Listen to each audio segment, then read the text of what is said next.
Wow, everybody just got quiet. That was cool. Didn't even have to ask you to be quiet. Thank you very much for being here. I know it's a little bit weird to have everybody gathered in a room together, given our current conditions in our country, but it's nice to be together. It's the first time in quite a while. We were just talking that this is the first time officer reports will be given to the general membership since March of 2019. And so it's been a little while. Thank you for coming. We appreciate you being here. I want to make some introductions, but first let's officially call this meeting to order. This is an official business meeting, and we have some things that we'll go through here. And so we are officially in order. Thank you for being here again. I want to make some introductions here at the head of the table. First, our officers, our current Vice President, Mr. Brian Conley. To my left, our newly elected Secretary, Mr. Kerry Brown. Kerry, welcome to the party. Our Honorary President, Mr. John Godwin. And to his left, our District 13 Director, all the way from South Florida, Mr. Mark Van Dyke. Mark, thanks for being here. And then some staff to my right here, Mr. Scott Geary. I'll make an official announcement for Scott later in the agenda. He is our newly hired Executive Director.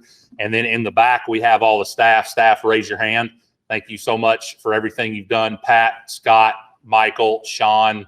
I know Vicky's here somewhere. Carrie Ann somewhere as well. They work tirelessly to put this whole day together. They were here early yesterday afternoon. We had a staff meeting, and then we had our board meeting, and then they stayed later to set up, and then they showed up at 6:37 this morning to get it all ready. So thanks so much for what you do. Current board members that are in the crowd, please stand up. All right. Thank you guys for everything that you do. We have a few that couldn't make it. You see a list, or they'll. I have a list here, but I won't name off all the list. It has been an interesting year for our board of directors, or past year. We met bi-monthly in a conference call, and probably spent more time together on the phone than we ever had in my time here. And so I can't thank them enough for the efforts that they put in a challenging year. And so thank you guys for that. And then past presidents in attendance, if you would please stand. Any past president in the room? Round of applause, please. Past presidents. Your leadership, your example, and your wisdom is more valuable than you can possibly imagine. So thank you for everything that you've done to help set the stage for what we are accomplishing and doing now. So thank you for that. I also want to thank our partners that are in the back of the room. GT Golf, Chris Orphy. Where's Chris? Thank you, Chris. And Mr. Matthew Barnes with Signature Golf. Today would not be possible in its current form without them. Thank you, gentlemen, for being here. Thank you for your support. Thank you for your willingness to be a part of what we do. We appreciate it. They have their tables set up that I'm sure you saw them on the way in. Please take a look on your way out. And if there's anything that we can do to help them and support them, please give them a minute of your time at some point today. So, gentlemen, thank you very much. I'll also want to give Country Club of Roswell a big thank you for providing the room and the refreshments and lunch that will be provided later. So thank you for the assistance there. Let's move with that straight into our committee reports. This is a little bit new. We haven't done committee reports in front of the general membership in several years, frankly, but I felt like it was important, given that we hadn't been together very much in the last year, that you guys have a very 25,000-foot overview of what our committees have been working toward and have been working to accomplish. And so I've asked each committee chair to formulate a very brief report, a 1 to 3 minute report that you guys can get a little better understanding of what they've done. And then if you have any questions about any of that work, we can certainly get to that in open forum. So with that, we'll start with our awards committee chairman, whose work was completed back in the fall, but has plenty to tell you about what's coming, Mr. Josh Deal. Josh, come on up. All righty. Good morning, gentlemen. Everyone hear me all right? Good? Okay. As President Stooksbury said, most of our work was completed earlier this year, but we did have, while a year unlike any other, so many deserving award winners this year. As you look here on, I think, page 3 here of the booklet, we have listed out our Georgia PGA award winners for the year. I know a few are here today. Just to start, if anyone was an award winner this year that is here present, would you please stand? Do we have any that are here? Maybe not. Thought we did. That didn't go as planned. All right. Well, anyway, a round of applause for those who could not be here today.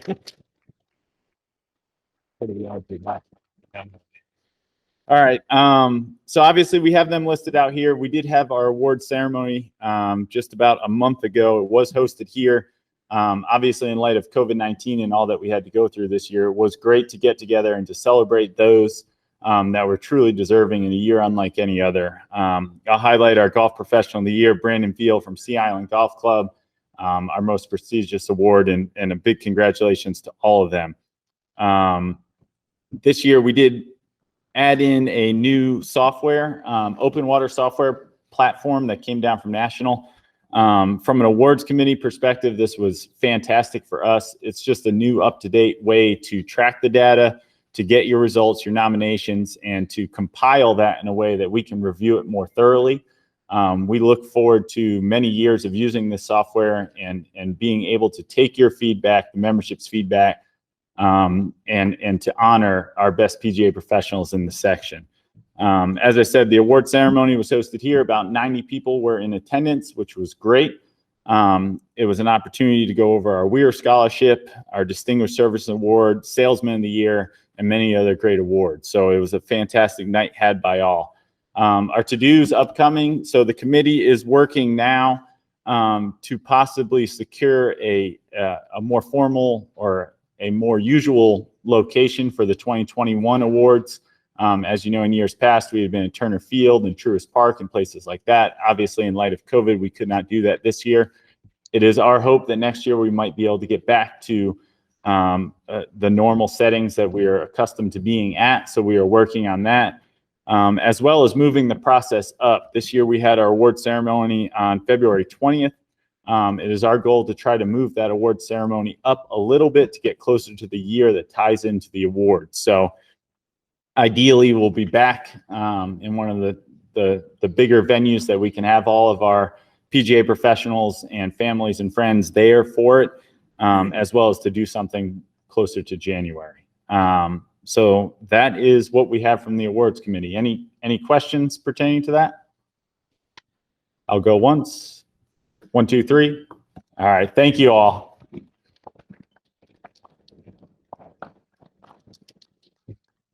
Thank you, Josh. I have made the first egregious tactical error of the day, and I skipped right over the time that our partners were supposed to speak. And so, gentlemen, if you'll let us get through committee reports, and then we'll give you an opportunity to come up and speak. Sorry. All right. So next, thank you, Josh. Our communications chairman, Mr. Paul Alcorn, cannot be with us, and so I will briefly tell you what his committee's been working on. It was they were tasked with the process of coming up with a better way to recognize incoming transfers into our section or new elected members into our section. So someone who might be coming from another section that got a job in Georgia and was moving in, or someone who had been an associate and had just got elected.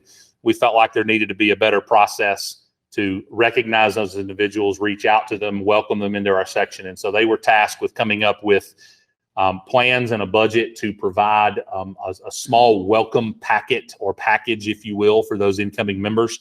And a motion was brought forward to the board, and approval was made to provide a small gift and a recognition letter for those people that have moved into our section, coupled with a phone call that will come from our section secretary, personally welcoming them and making sure that they have all the information they need about the happenings in the section, how to get a hold of the section staff, how to get a hold of the board of directors or the officers, and any info that they might need. And we just felt like it was important. And so Paul and his committee worked tirelessly in that regard and have brought something to the floor that has now been enacted since about February. And so if you are one of those people that received one of those packets, I hope you like them. If not, maybe some of you have some of your staff members that you have hired or will be hiring in the future that should get one of those as well. And so we're pretty proud of it, and hopefully it makes a big difference. And so thank you to Paul and his committee in that regard.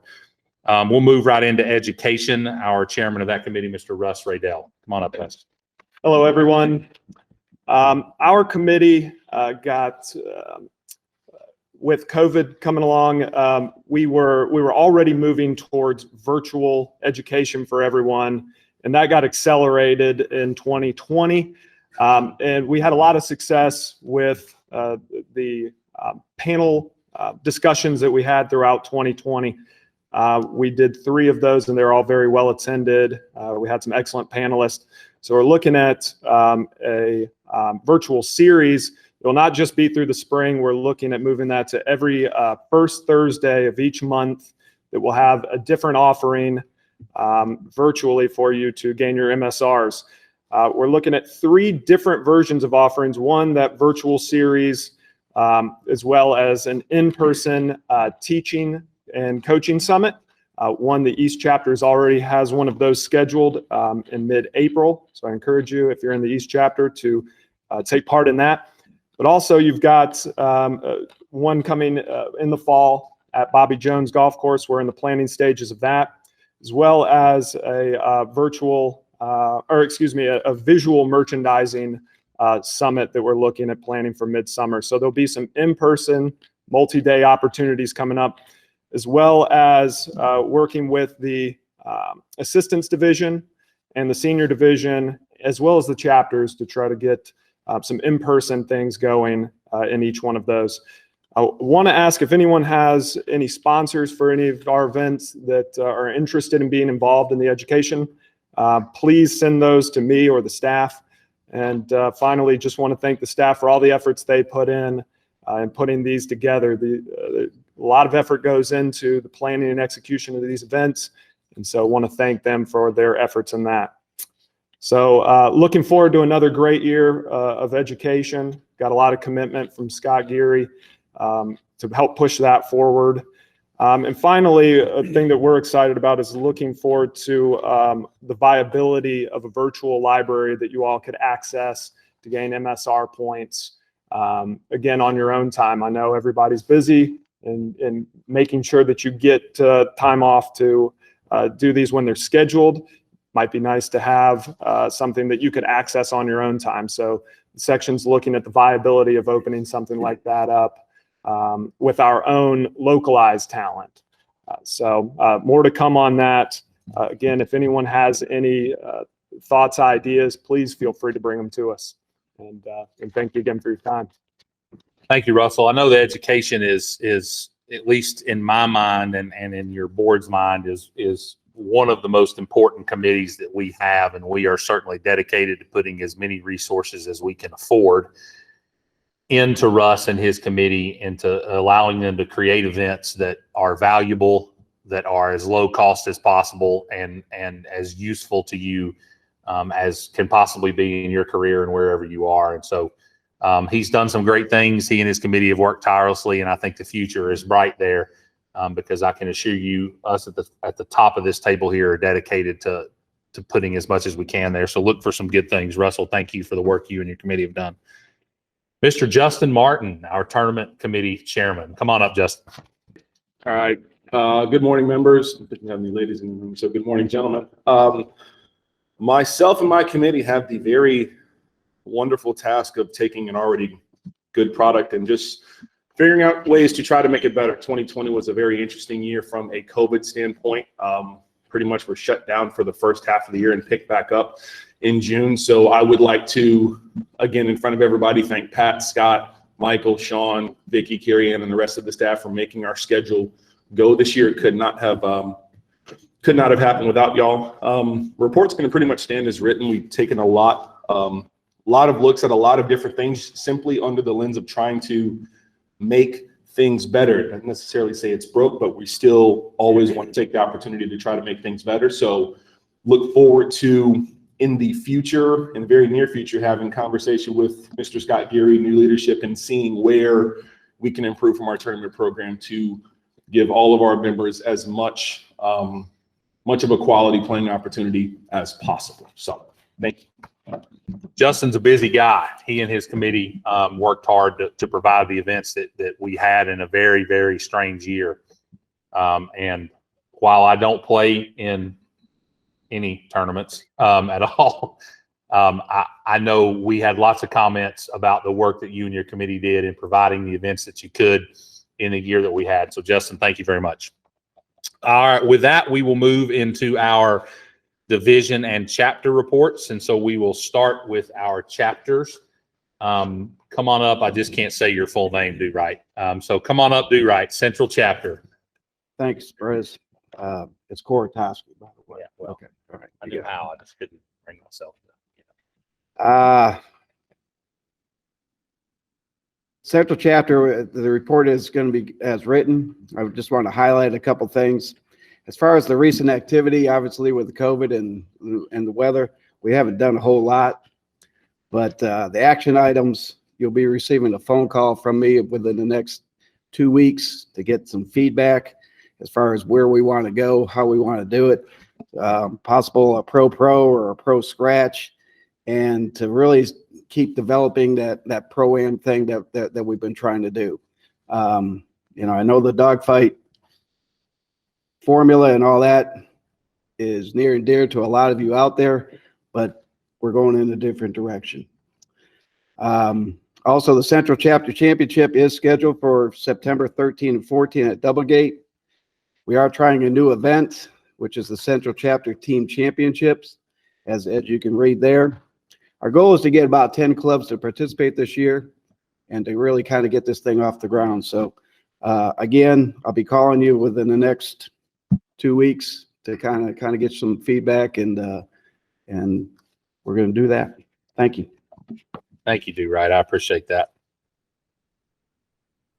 All right, next up is our East Chapter representative, Mr. Robert Long. Robert could not join us. He had a last-minute emergency at work and could not make it. So his report will stand as written as you see it in your packet.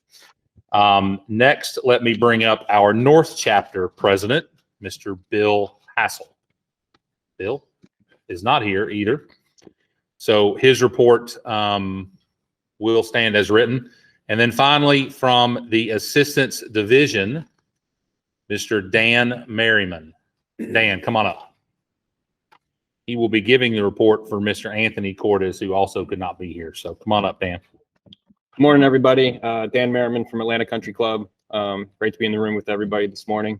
Just want to kind of highlight last year's schedule and a few players, and then look at this year's schedule, and then look a little bit into the future as well. So last year, our 2020 assistance champion was Jin Chung. Congratulations to him. He went on to play very, very well in our assistance national championship and placed second overall. It's the highest finish for the Georgia PGA assistant ever. So congratulations to him. And then congratulations to Anthony Cordes as well. He couldn't be here with us today, but he was our assistance player of the year. So looking at this year so far, we have a schedule of up to about May. As you can see, we've already had one event at Chattahoochee Golf Club. We had a fantastic field of 32 players, and our champion was Chad Thomas. It was his first ever event as an assistant. So congratulations to him. Looking into later in the summer, we still have a few events that need to be finalized, specifically our Pro-Am. We'd love to have someone host our Pro-Am, and it would really help out our foundation. Our foundation kind of helps with our Assistants Cup later in the summer or later in the fall. It's one of our best events of the year with like a Ryder Cup style format with the Tennessee section. So would love to get that on the schedule and get that going. And then finally, our Assistants Championship, we're still looking for a host venue for that as well. So we will be contacting some of you all soon, hopefully. That's about all I've got. I appreciate everyone's time. Thank you. Thank you, Dan. I appreciate you coming up and giving the report. And our last division president of the senior division, Mr. Mike Burney. Michael, come on up. Good morning. I'm going to submit the report as written. I'll go over a couple of highlights with you very quickly. We entered into an agreement with a new title sponsor, Luxury Lake Oconee Homes. On the sheet right here, there's 4 or 5 more events. Our schedule, though, can be found on the website. We have approximately 9 or 10 events each year, all 2-day events on Mondays and Tuesdays. If you were to flip through to the financial section, you'd see a loss of $4,200. So I'm going to cover that real quick. We paid for a event for the prior year, and then moving to live scoring, we spent some money. So at the end of the year, the books will go back to a balanced situation. All right. Thank you. Thank you, Mike. I appreciate it. These gentlemen have worked tirelessly and have worked long hours in their divisions and in their committees and in their chapters to hopefully provide as much value as possible to the members that are on the ground living in those particular chapters or in those divisions. And so thank you for your work. Please keep your foot on the pedal. You guys are the grassroots effort to what we do as a board, because you are the first point of contact. And so thank you for that work and for your efforts in that regard. I am now going to bring our sponsors up. I apologize, gentlemen, for making you wait as long as I have. And so if you would give your attention first to the representative from GT Golf, Mr. Chris Orphy. Chris, come on up. Thanks again for being here. Good morning. Good morning. Thanks for having us here. For those of you that don't know, I am Chris Orphy. I didn't know my mug was going to be up there, but bear with me. Somebody on the West Coast just put together a PowerPoint for me, and I haven't really checked it too much. But we are very happy to be a part of the support for your section here in Georgia. Was hoping to be here last year, but obviously, what a year it was. So onward and upward, and hopefully for years to come, GT Golf Supplies is going to be a big supporter of the Georgia chapter and all of you locally and amongst the coast and all that. So bear with me for a second here. I think if we just go. So who is GT? As far as GT Golf Supplies go, we are a distributor, wholesale distributor of grips, accessories, course supplies. We actually have partnerships with Whittick, Prestwick Golf, Standard Golf, and a couple others. So what we try to be is actually a one-stop shop. I don't think a lot of people understand, if you are familiar with us, just what access we have. We've got really Winston Collection, many other just different partnerships that you think more than accessories and more than just tees and scorecards and range supplies. So just getting in front of you all and letting you know what we can do. That's a big part of what we wanted to say today. As far as what we can do for you, we want to be a partner for you. We don't really just want to be, hey, where do I get my pencils from? I get my pencils from Atlas, and I get my scorecards from Shot Selector, and I'm over here and I'm over there. GT can not only be your one-stop shop, but we can also help you come budget time. We have an online portal where it's very easy for folks to see just where their expenses are, their line items, and all that good stuff. And we can also, each year look at what you're doing in operating supplies and look at your retail and see where we can grow and see where we can help you save some money. Obviously, this season, most everybody should be, if you're on the private side, you're probably pre-booked your tees and your supplies and all that good stuff. But, midsummer, if you slow down this year, I don't think we slowed down last year, but, I'd love to look at it and see, maybe we go overseas with a logo tee, or, maybe it's, you want to switch from a wood to a plastic or anything like that. We want to help you with that. So we want to be a partner and save you all time and money too. So that's a part of it. Featured products and programs. We got up there, we do Pitch Fix, and we play clean towels. We just partnered with a new waffle souffle towels, which is a new waffle towel partner. Super Caddy towels. We do spikes, we do operating supplies, grips, all that stuff. So take a look. Speaking of grips, we have most major manufacturers. We've got Golf Pride, Lampkin, Super Stroke, Win. We have Pure Golf, which isn't too big on the East Coast here, but it's a pretty good grip gig. Just about everybody. The only one we do not service is Jumbo Max. But just as far as all that goes, you know, I think there's a local supplier that has given a lot of you some business and all that. So, you know, if you have and you're happy with your present grip provider, that's great. But this day and age, we've had a lot of different back orders. I don't know if anybody's noticed that as far as what's going on supply chain. You know, we'd like to be your backup, or maybe we come in as your full-time grip vendor. But either way, keep an eye on that for us. As far as not just being your vendor, you know, education on the new grips and keeping everybody informed about back orders and all that stuff, I think is a key component to what we do.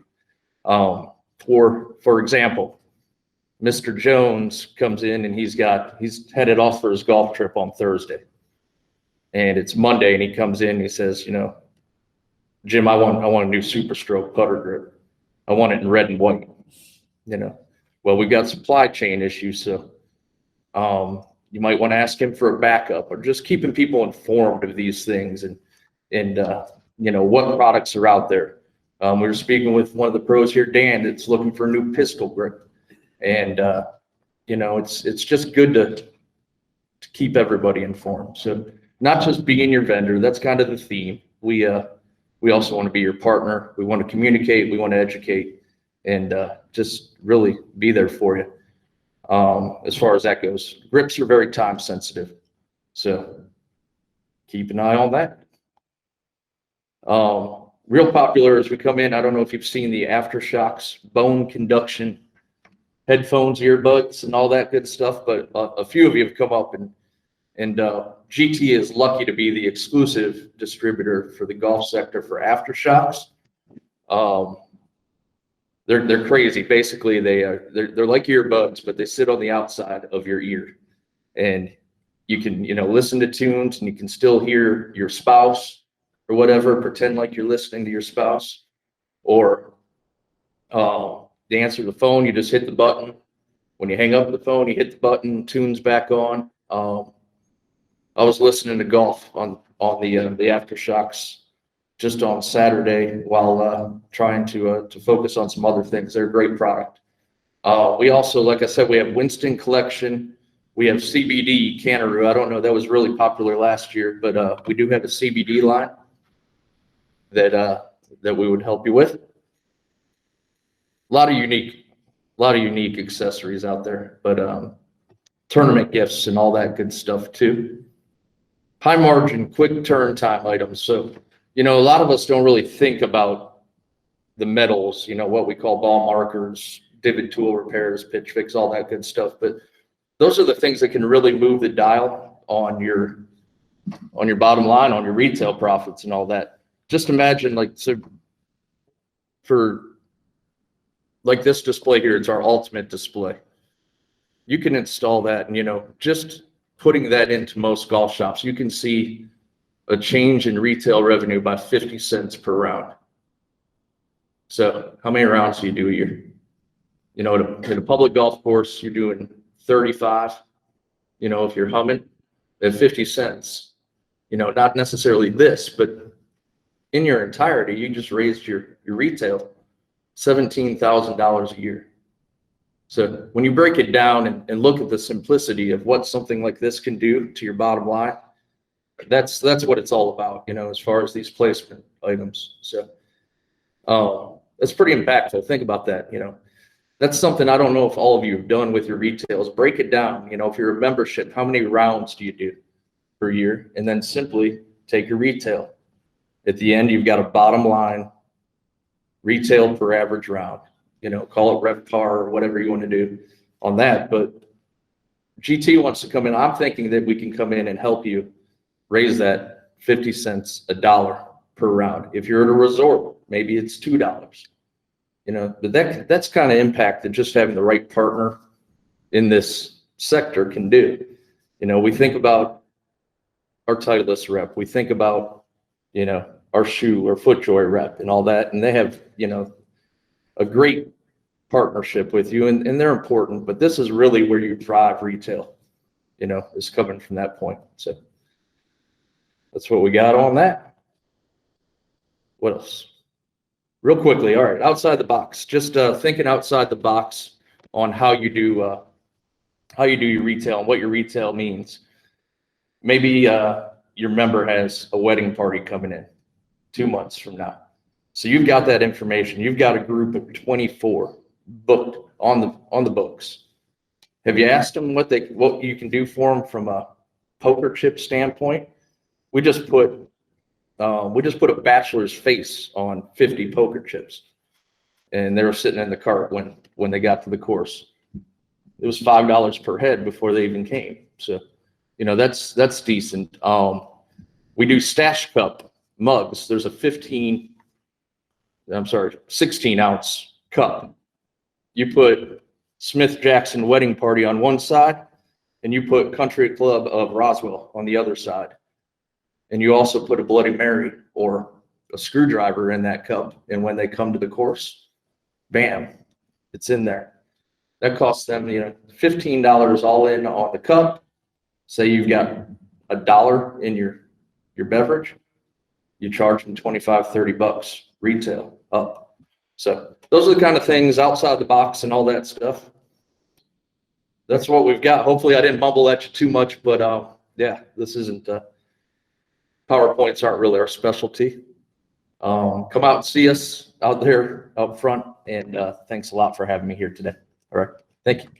Thank you, Chris. Before I bring Matthew up, I was brought a set of keys earlier. Like apparently they were found on the counter in the men's restroom. So everybody check your pocket. You got it. All right, here we go. I got them right here on the corner of the table for you.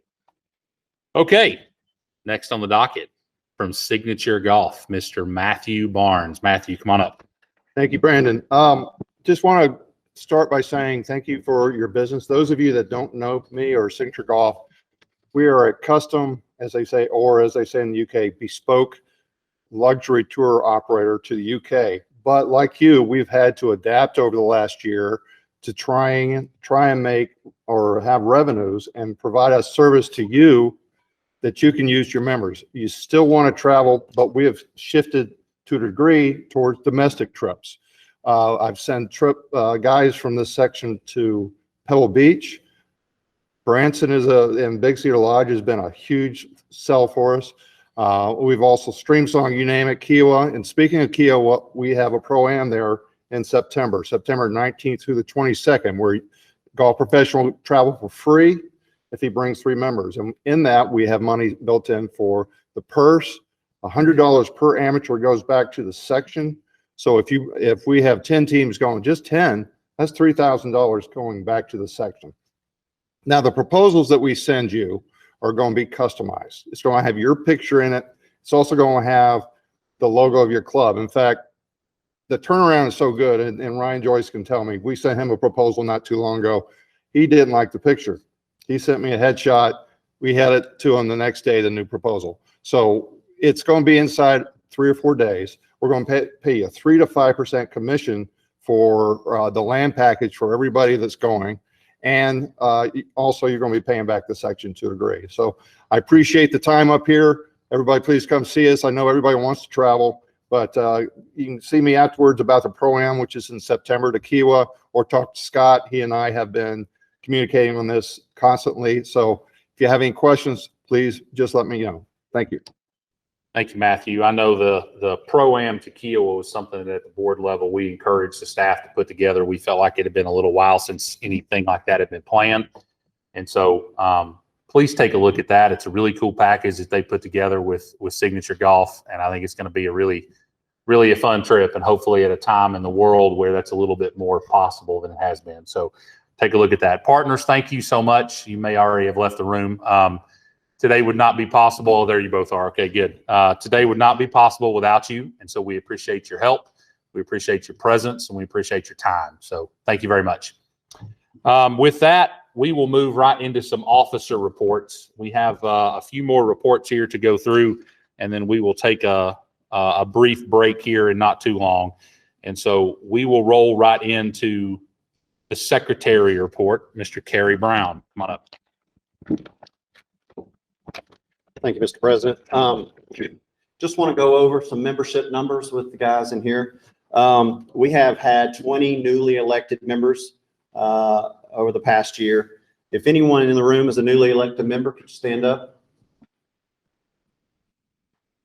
Congratulations, Dan. We've also had 38 newly registered assistants in the section. I think that's a good number, but we really need to do our best to be recruiting new young talent. I know they're out there. I know they're needed. So let's be thinking about that. They're the future of our association. We need to get new able minds into our business. We also have 62 transfers into the section. Do we have any new transfers into the section in the room right now? You stand up. Glad you guys are here. It's a great section. We also have 25 quarter century members now in our section. I think that's an amazing testament to those people. Any of our quarter century members here in the room with us today? Congratulations.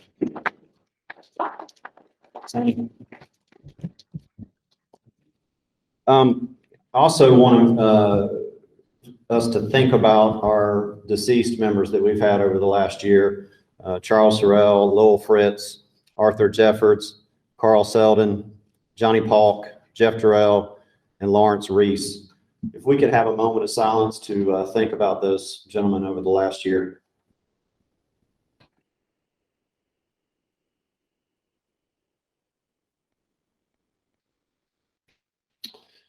Okay. Thank you, Mr. President. That's my report. Thank you, Kerry. I appreciate it. Next on the podium, Mr. Brian Conley, the Vice President, for his report on the financials. Brian, come on up. Thank you, Brandon. Well, we all know that 2020 was basically the pandemic was a story. So as it relates to our financials, we took necessary means at the beginning of 2020 to anticipate what we thought that would, how that would affect our section business. And to the good, the anticipated losses in revenues weren't all actually recognized, those of which being the return of the Cornbury event to our section, one of only 4 that was rescheduled later in the year, as well as participation from tournaments and events that did take place. We were able to recognize most of our revenues as such. However, the savings that were put into place in our expenses were still recognized with many of the meetings, some of the events that we had, dinners planned, etc. We were able to recognize some of those expenses as savings. So as a result, we came out very much on a net positive for the year in cash, which allowed us to do some things that needed to be done, some housekeeping of such. So if you turn to the back of your packet, you'll see a summarization of the way the net assets worked out in section activities. Came out to about a $9,800 gain on paper for section activities. With all of that being said, a couple of the high points and the variances that I'll hit on just briefly for you. It was a junior tour, although we didn't recognize any of the high school events that were cash cows, so to speak, in the springtime. Participation was up about over 25% from 2 years ago, 3% year over year because of that huge leap the year before, and already seeing that maintaining upward trend in 2021. So the junior golf line of business is definitely something that is growing exponentially in our program, as well as the tournament line of business allowed us to take care of some past debt that was written off to clean off the balance sheet for years prior, 2018, 2019. That's why you'll see a line item of business of a net variance of a loss on the tournament side of that ledger. As it is presented, the budget was approved at the end of 2024. 2021 was the last actual piece of business that the finance committee did, brought it to the board, and it was approved just before December 31st, of which Mr. Geary has already put his eyeballs on, and everything was on on the paper as presented and approved by the board. So 2021 is off and running. Everything from a financial perspective and cash flow looks very positive. It looks like we will end this year in a similar situation than where we found ourselves in 2020. And that concludes finances. Thank you, Brian. Please take a look at those finances that you see in the back of your packet over the next few minutes. If you guys have any questions, certainly you're an open forum.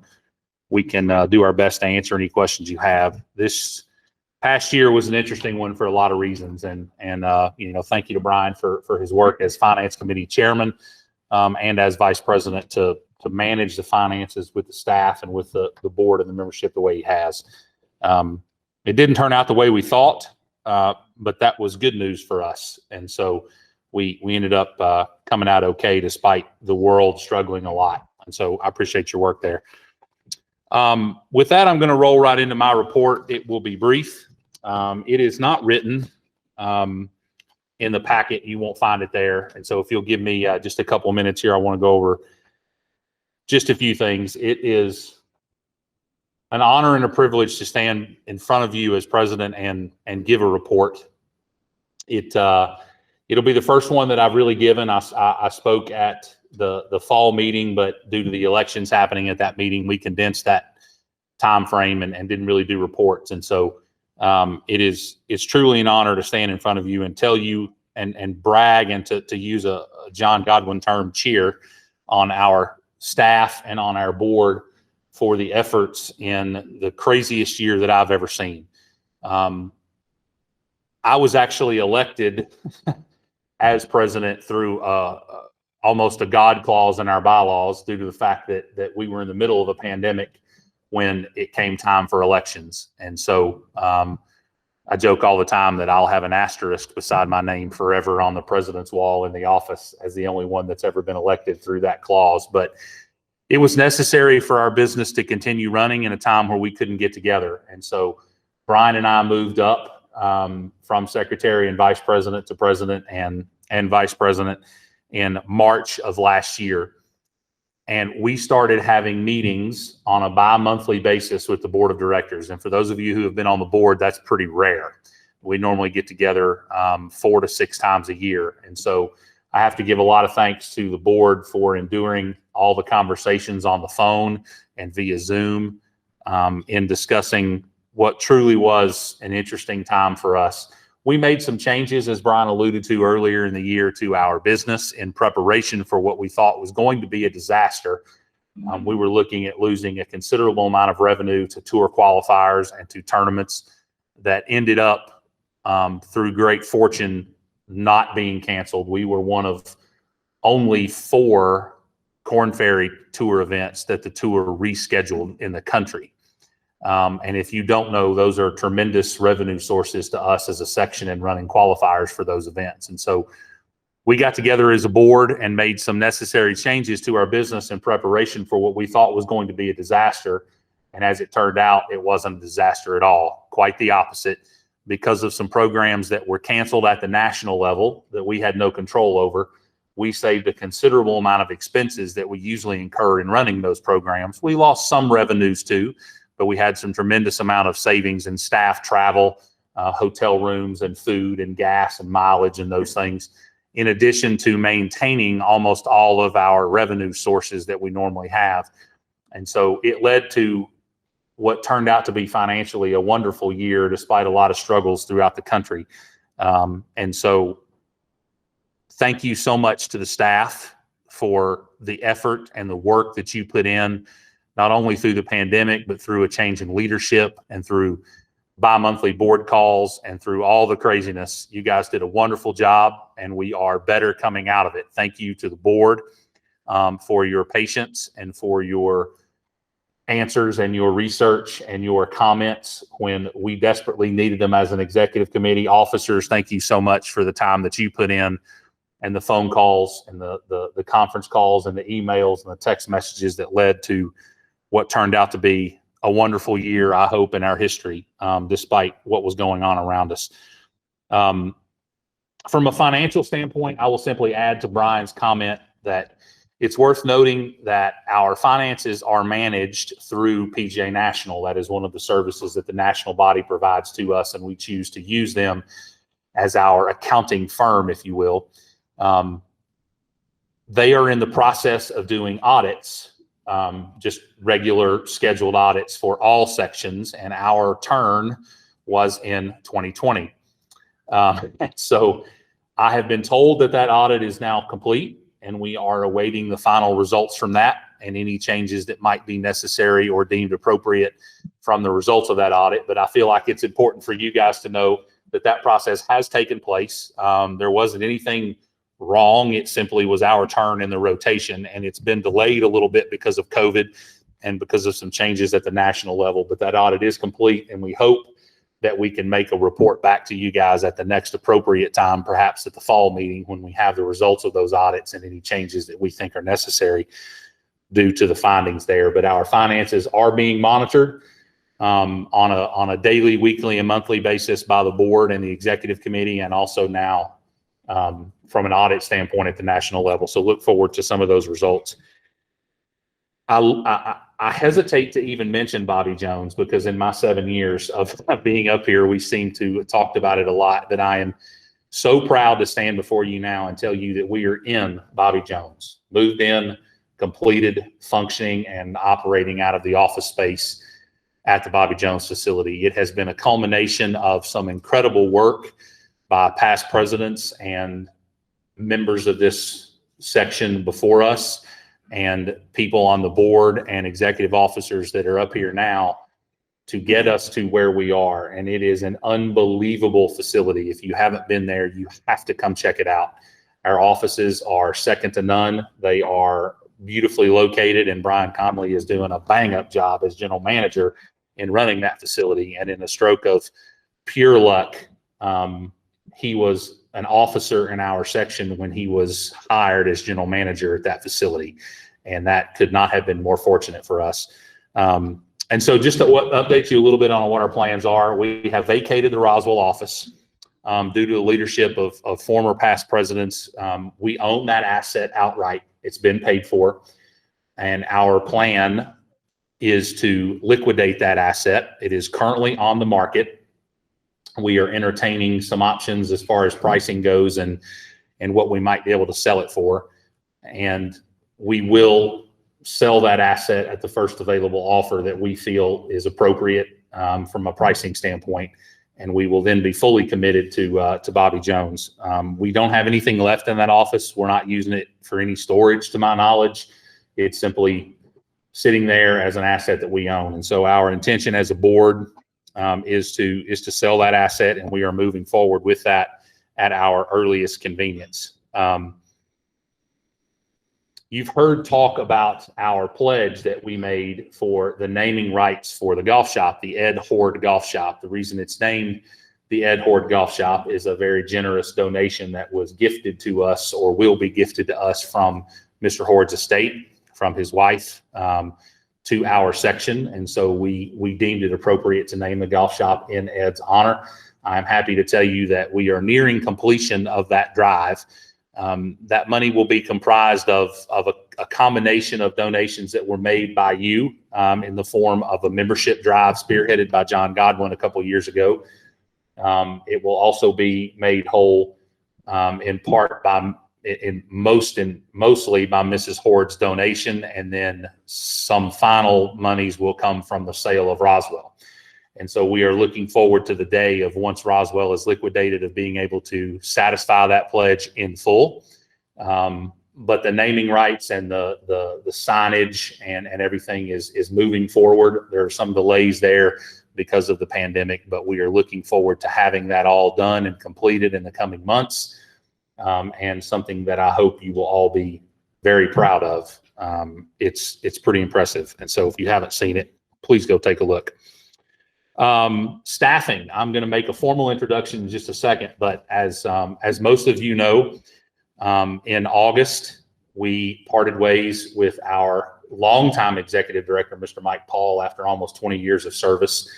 And we immediately moved forward in the search process to find our new executive director. That culminated in the hiring of Mr. Scott Geary to my right here. And as soon as I'm finished, I'll make a formal introduction to Scott. But I can tell you that he's been on the job for about a month, and we could not be happier with the direction we're headed. We really view our movement into our Roswell office as an opportunity for us as a section to really evolve and to really grow and to really change how we do business for the betterment of each and every one of you as members. And we feel like we have absolutely hit one out of the park with Scott. It was an exhaustive nationwide search process that the PGA of America Employment Services team helped us with. We formed a committee internally and went through the process with the PGA to run a nationwide search that culminated in interviewing 6 different people. And ultimately, Scott was the choice, to lead us in the future. And after a month on the job, I think we've made a pretty good hire. And so you'll get to meet him officially. But on top of the pandemic and on top of everything that happened, we had to hire a new executive director. And I couldn't be more thankful to my committee that was formed and to the officers who, I love you guys, but I spent way too much time on the phone with you going through that process. And to the board of directors for ultimately making the decision to support who the committee brought to them. But I think we've done well, and I think we are positioned with our leader and with the staff together to really take this thing to the next level. And so I'm excited for you to get to meet Scott and see what he's all about. I'll make that introduction in just a minute. Let me close by telling you kind of what's happening over the next few weeks. Most of you already know. If you haven't, you'll know now. As of April 1, I will be starting a job outside of the section. And as of last night, I tendered my resignation to the board effective Wednesday, March 17th of this week as president. And so our bylaws provide explicit instructions for what happens when an officer resigns. And I just want to take you through that process. We had a board meeting last night, and I wanted to bring it to your attention now. So if you had any questions in open forum, you could ask them accordingly and we could answer. But the bylaws are very clear what happens when a president resigns. The vice president steps up and takes over for his role. And so as of Wednesday morning, Mr. Brian Conley will take over as president. We've already given him his badge with president, but he refuses to put it on yet. So the board also voted to enact an option to move Mr. Kerry Brown from secretary into the vice president role. Again, the bylaws provide us with that option. I'm happy to provide you with the article in the section if you'd like to read it. But Kerry will be moving up as of Wednesday morning from secretary to vice president to take on the remainder of that term that Brian will vacate in taking over my term. That leaves the secretary seat vacant. We have a few options in regards to what's going to happen with the secretary seat, but as of last night in the board meeting right now, that seat is vacant. The plan moving forward as of last night was to entertain an option to appoint an interim into that position until a proper election can be held. And so I'm sure the board of directors with Brian as the leader beginning on Wednesday will work to vet some candidates. I know some conversations have already been had, but ultimately that will be their decision. And I just wanted to take a moment to let you guys kind of know where we are with that and what's happened. And so I'll say a formal goodbye in my closing comments, but it has been my great pleasure to serve you. I wish the timing for the opportunity that I have been presented with had been different, but it wasn't something I could say no to. And it's an exciting chapter for me and my family moving forward. And so thank you for allowing me to stand here and serve you for a year. I hope I've made you proud. I certainly am proud of what we've accomplished in a very, very tough year, given the hand that we were dealt and some things that we dealt with. And so with that, that will conclude my president's report. I'll be happy to entertain any questions in open forum. Moving on in the agenda, I want to introduce our new executive director, Mr. Scott Geary. The search process took a couple of months. We vetted some incredible candidates. We did interviews all in a couple of day period at the Bobby Jones facility. And ultimately, Scott was the chosen candidate. Scott comes from Wisconsin originally. We try not to hold that against him, but he still talks a little funny. Comes to us from the AJGA, where he has spent the last 10 years working with and for their team there. under great mentorship in their executive director, who is a good friend of ours and a member here. He was serving most recently as the business director of business development for the American Junior Golf Association. So he started as an intern almost 10 years ago and rose through the chairs, serving as regional directors and tournament directors and titles that I can't even remember, but most recently their director of business development. And so we hired him to set him towards some goals of really growing our foundation and growing our business that I think he's probably going to go over in his report. And so without further ado, our new executive director, Mr. Scott Geary. Thank you, Brandon. As you can see, I'm a little shorter than Brandon here, so sorry. But you took a little bit of what I was going to go off agenda with. But I just want to say thank you to everybody in this room. One, for making it out today. I realize in the midst of pandemic and everybody right now in the golf industry is extremely busy. So really want to thank each and every one of you for coming out here today. I want to thank the hiring committee for giving me this opportunity. It truly is, and I expressed this to them from the get-go, this is a dream job. As Brandon stated, I'm from Wisconsin. I actually just got married in December as well. And so the timing of everything worked out great, but it's a dream for me to stay here in the state of Georgia. My wife's from Minnesota, and believe me, neither of us have plans to go back up north. So it worked out great there. As Brandon mentioned, I worked with the American Junior Golf Association. I started there right out of college, did an internship with them, and then, as Brandon alluded to, kind of rose through the ranks a little bit with the AJGA until this opportunity came before me. And I just want to say, hopefully you're not uneasy that I don't come from the PGA of America. I did grow up working in the golf shop. I did wash golf carts, as many of us have in this room, throughout high school and college. And my job, particularly with the AJGA, was to work with PGA golf professionals and their facilities, or reps. So I am very familiar with the business, and I'm so excited to be able to serve in this role now for all of you.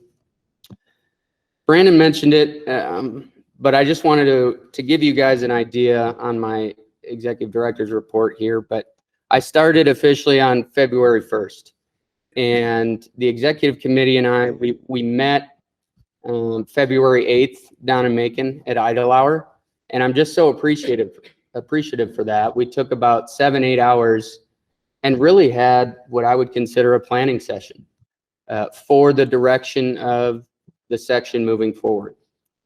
And I think it's important to keep reiterating that the section is in a great position already.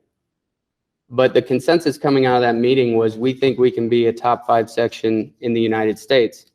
So let's develop a roadmap and plan on how we're going to get there. And coming out of that meeting, we came out with 5, we'll call it buckets, or areas to focus on strategically for growth. Those are listed in the executive director's report. And I'll kind of take you through just a couple points on each one, but the first being governance. Taking a hard look at our Constitution and bylaws and making sure that we are operating within them, and looking at, are there any changes that need to take place in those to help us grow. Along with that, appointing a bylaws and Constitution or governance chair to help the board in looking at those bylaws and making sure we can amend them if needed for growth. Finance. This is a piece that we talked about for quite a bit. You've heard it, we're in a good position financially.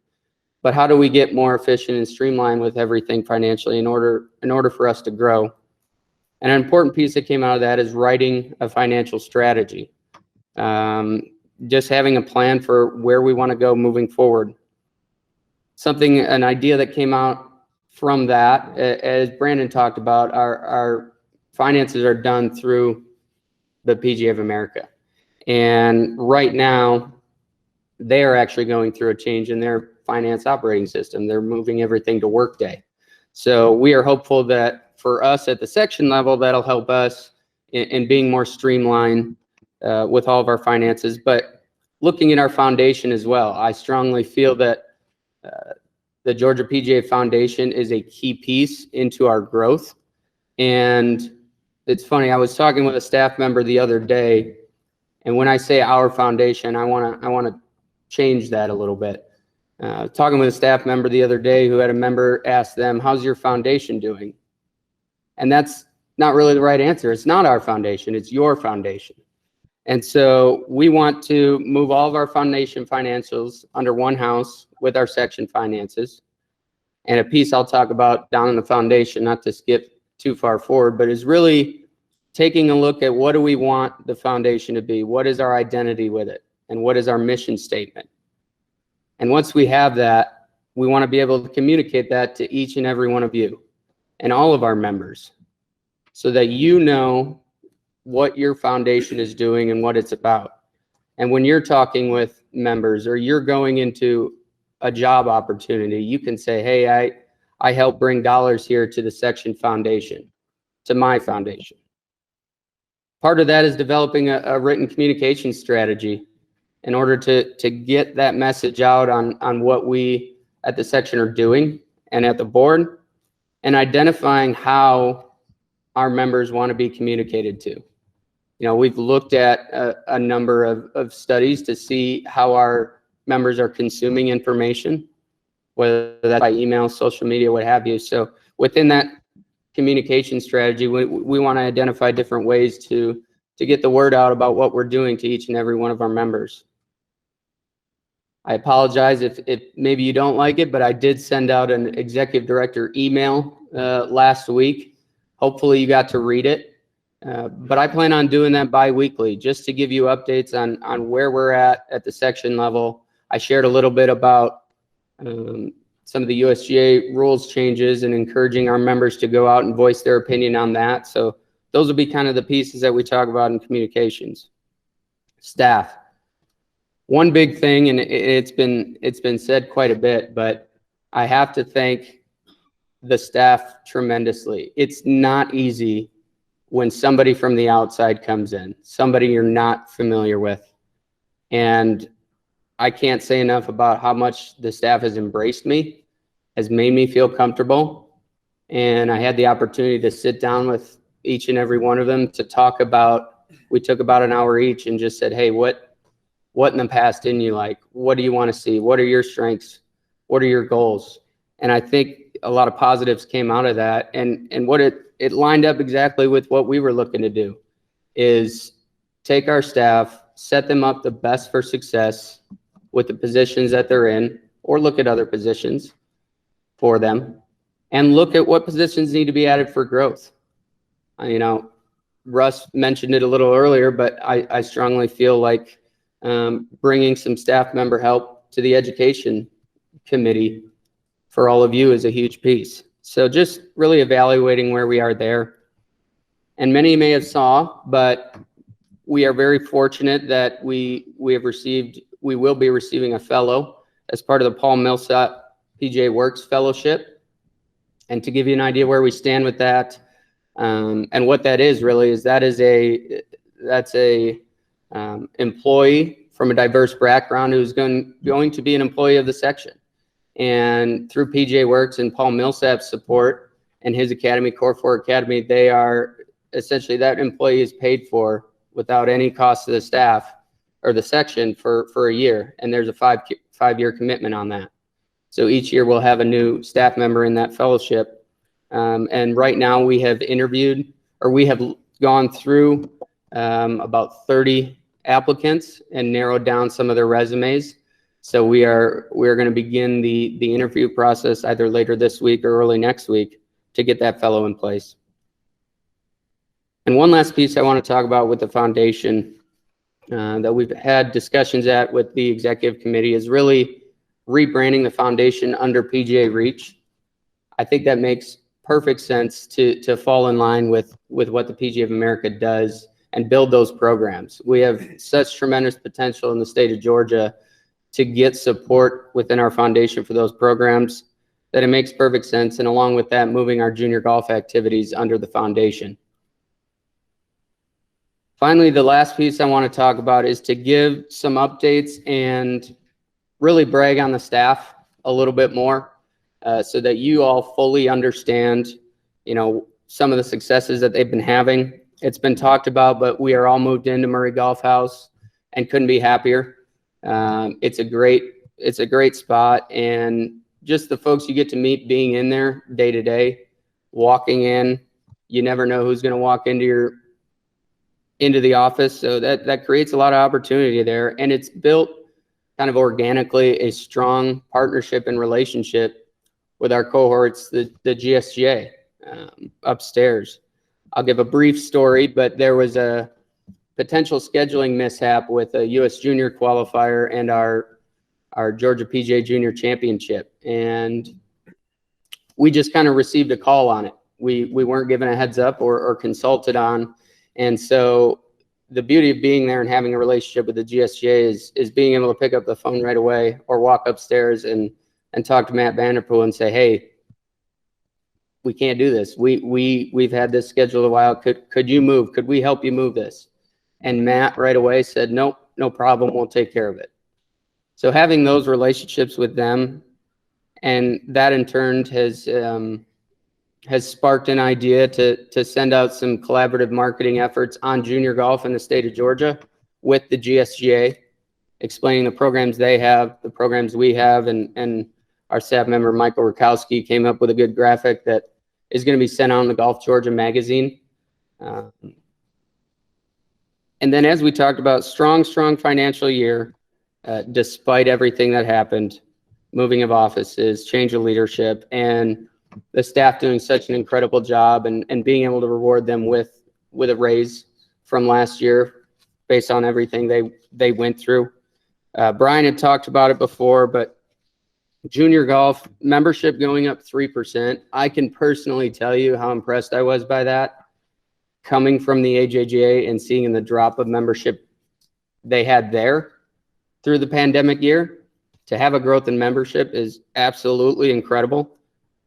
And that's losing 3 high school tournaments, which is where we get a lot of junior tour members who may just play high school golf. So really remarkable job there. A redesign of the junior golf website to kind of better align with the image we want. This is kind of a neat story, but the Georgia PGA Junior Championship had 122 players sign up for 156 player field. 122 players sign up in the first day. Michael and I were having a discussion, and he said, what's your over under? I said, let's go 72. And we passed 72 applicants to that PGA Junior Championship in the first 30 minutes. So Michael's done a good job getting the word out about that. And I think that's a sign of what the players think of that. And then as of March 8th, compared to last year, we're up 43 members. So we're continuing that growth.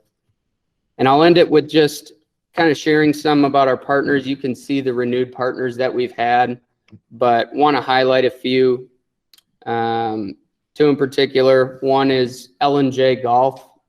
Many of you may have seen that announcement, but they are on to support the section for $150,000 for the next 4 years.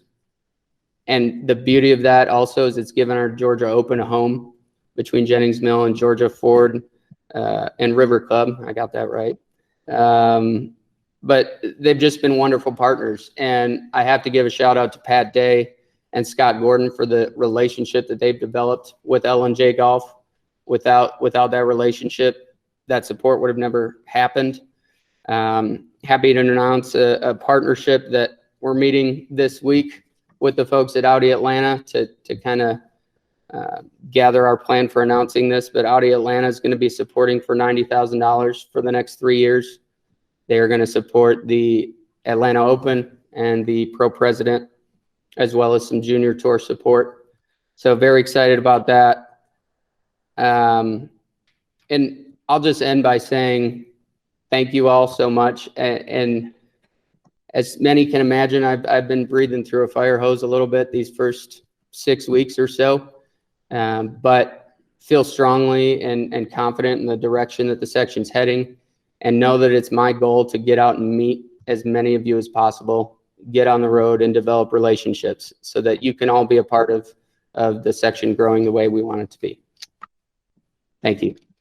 Thank you, Scott. I'm so excited for you to to see and hear and feel the passion coming from Scott that we've seen in the last few weeks. And I really do think our future is bright and where we're headed. And so thank you, Scott, for everything you have done. And I have high hopes for you and what you can accomplish. So we are flying here. Originally, we were going to do a break after Scott, but we are about 30 minutes ahead. And so I'm going to push a little bit in the agenda.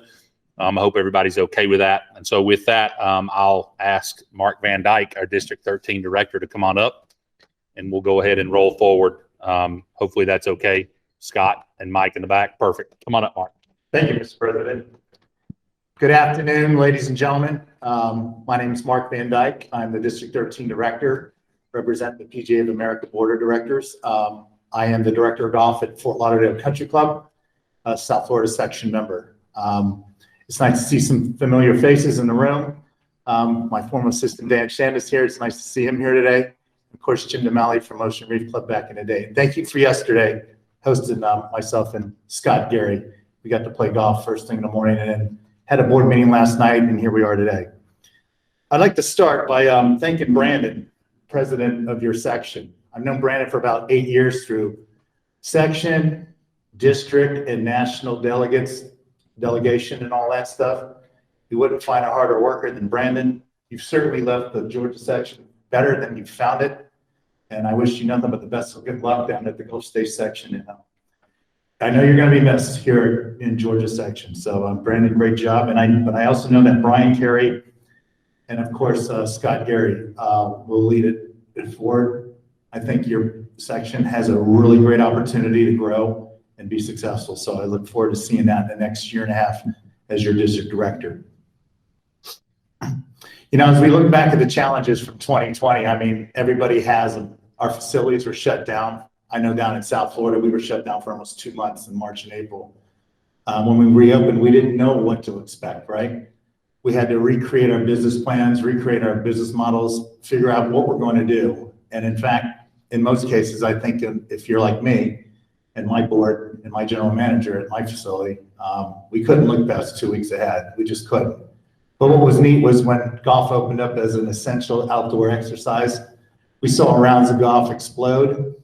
We saw the love of the game come back, not just from the lapsed golfers, but from new golfers all over the place, as well as the current golfers. So those of you that worked at private clubs, of course, saw a spike over 20% over that time last summer. Summertime in South Florida is basically like wintertime in the north, but it wasn't last year. I mean, we were 100 degrees and putting out 200 rounds a day. So it was a crazy, crazy time, but a good time. Business models now are starting to look a little different than they did 20 months ago. For instance, with the restrictions on food and beverage, a lot of our boards and a lot of our facilities are sitting there starting to think, hey, do we need to really do this much food and beverage service? Look how much money we save. So people are going back to the drawing board and looking at what they can do financially, put more money in the coffers of the club, knowing that golf is the driver of the club, right? Reinvesting in your property, reinvesting in your golf course, your clubhouse. That's the most important thing. And I think that's what we learned in 2020 while we were down with the pandemic. Moving on to some new business. Renee Powell, who served us well as our at-large director, stepped down in November at the annual meeting. I don't know if you all got to see the annual meeting, but when we streamlined that, there were over 10,000 PGA members and associates attended online, which was huge.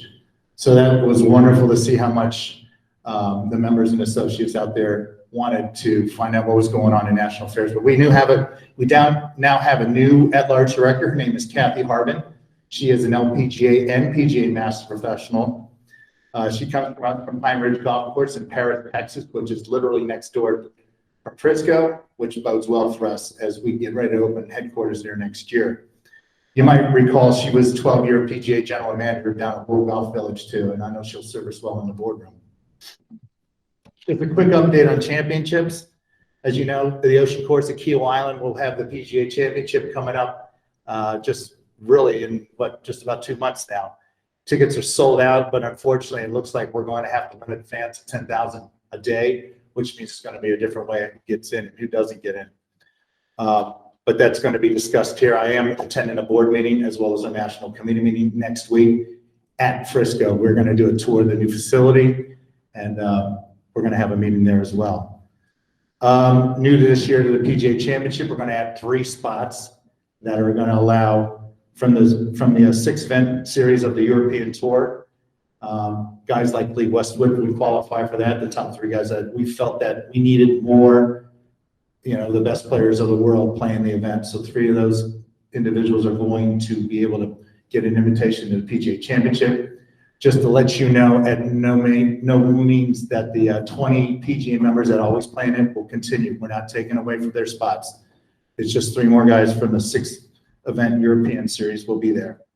The Kitchen to 8 Senior PGA Championship will be held at Southern Hills. That's going to be immediately the week after the PGA Championship. As you know, the 2022 PGA Championship was moved to Southern Hills as well. So that bodes well for us because our championships team, Kerry Haig, our COO champions officer, will make sure him and his team have great footing there from the seniors, and we'll continue that relationship all year long going into the regular PGA Championship that will take place in 2022. And then, of course, last but not least, the KPMG Women's PGA Championship will be here in June at the Atlanta Athletic Club. We're looking forward to that. I'm sure, Scott and the officers will be working along with the LPGA Tour there to make sure that event goes perfect and well. I will assume it will. Last year, we did the ladies one up in Ronnebeck in Philadelphia, rather, and it was a fantastic event, even though we couldn't have fans. And then, of course, we have the Ryder Cup coming up in September of 21. You'll recall we had to postpone it here due to COVID, obviously, but what it did by doing that, it was somewhat of a blessing in disguise. It allowed us to realign the Ryder Cup to where it was 20 years ago. As you remember, we had to move it to an even year due to 9/11 back in 2001. But now what we're doing by having it on the odd year again, we stay away from the Olympics because every 4 years, our home Ryder Cup was in the same time frame as the Olympics. So that is now gone. So that's a good thing for the Ryder Cup moving forward. Just a quick update on properties. Just to let you know, the Palm Beach Gardens 100 building is now open and staff has moved in there. We did renovate it. It was a large renovation expense, but that same expense will be given back to us when we sell it in about 1.5 to 2 years when the staff is 100% at Frisco headquarters. We felt that was better than going down the street and renting a building that would have cost us a serious amount of money. So they're in the 100 building that's fully renovated, and we're also renting 25% of that space and making some money off of that. When we go to Frisco next week, we're going to get a full tour, but I will let you know that they're up and running. The Omni Hotel is being built. The entire area, which is called Birdie Town, is being constructed as we speak. It's going to be the center of all things golf once it's completed. The golf courses are basically ready to be played. We've actually had to keep some of the locals off the golf course, but we're not going to open a golf course until the summer of 22. That's just the plan. Gil Hans and General Manager Jimmy Terry are very, very satisfied with the progress. And last but not least, the project is well under budget. So things are going well in Frisco. Just a couple snippets for PGA Reach. PGA Works and GMU scholarships have expanded. We have the Collegiate College Championship had to be canceled, as you know, last year, but we're going to try to have it at TPC Sawgrass to host this event. The Junior League last year, we were pretty much shut down in the country, but we still had 1,700 programs and 36,000 kids playing in PGA Junior League last year during a COVID, pandemic. And we think that's fantastic. We look forward to what's going to happen this year, moving forward, getting back to where we were. PGA Hope programs the same way. We had to limit them last year. We did a lot of them virtually, but the ones we did live with social distancing were fantastic and accepted. PGA Hope actually received a $250,000 check from the Folds of Honor Foundation from the Patriot Golf Day donations. And I will tell you, as you already know, Patriot Golf Day is now on Memorial Day weekend, moving from Labor Day weekend. And then the fourth pillar of our PGA Reach program is called A Place to Play, very similar to the Bobby Jones House. And I know Brian's on that committee. I actually walked it with the South Florida officers and the executive director about 2 weeks ago. It's been abandoned and vacated for 4 or 5 years now. It's the West Palm Beach Golf Club. But our CEO of PGA America, Seth Waugh, along with a bunch of other local businessmen have been able to raise the money to erect this place up and make it to what it's supposed to be. It's a place for people in urban cities to be able to play the game with our PGA programs there.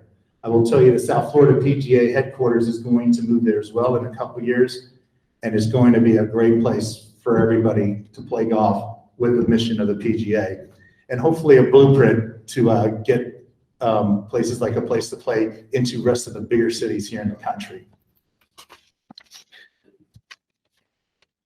Just a couple other things. Supreme Golf, you know, with everything going on, we have a Supreme Golf with 13 sections already on board. You know, during these very busy times, you want to take a look at Supreme Golf if you haven't already for your tee times. Those of you at your public facilities and resort facilities, you know, they have marketing tee times. It's an opportunity to take a look at PGA.org, and it serves the PGA member as well. All right, marketing and promotion is all that provided on PGA.com. You know, we had 5 versions of Back to Golf. Back to Golf, when we first shut down, was so essential for you to have. It was a handbook, a playbook for you all to go back to your facilities and say, look, this is how we should reopen when the golf courses are able to be reopened. And with doing that, we make the PGA member, the PGA professional, the leader at the facility. Makes your general managers and your board of directors open up their eyes and look at the value of having a PGA member at their facility, because it is so huge moving forward in everything we do. The USGA Pro-Am recommendation, I don't know if you're aware of that, but they're talking about allowing the option of cash prize option to amateurs. This is something that we surveyed a few sections, and I believe there's a national survey going on. It's about 85% disapproval from our PGA members. It's really, really important that you all go out there and talk to your fellow colleagues, PGA members, and email the USGA and let them know that this is something we don't want. Email them at amstat@usga.org, amstat@usga.org, and ask them to stop enacting the cash prize option. I mean, let's face it, if you own your pro shop, you just lost a ton of business if they allow that. More importantly, how are you going to manage handicaps when you're giving out money? I mean, people unfortunately will do some bad things when they're winning money versus when it's stored credit. I'm talking, you know the word, it's called sandbagging or whatever, not putting in scores, especially now the way we do it with the Gin app. It's really, really, really important. I think we keep it the way it is and not allow the cash prize option. Looking forward in the boardroom, last time we spoke, and we've been doing it virtually for the last year, once a month. I will tell you that we're going to meet live for the first time next week, and everyone's really excited. All the district directors, officers, and staff are really excited to meet. But one of the things we've been discussing is a district meeting. We're going to see how national could help districts pay for district meetings, which means, in this case, District 13, North Florida, South Florida, and Georgia sections meeting together somewhere in the middle, or even meeting in Frisco if you want to see the new headquarters.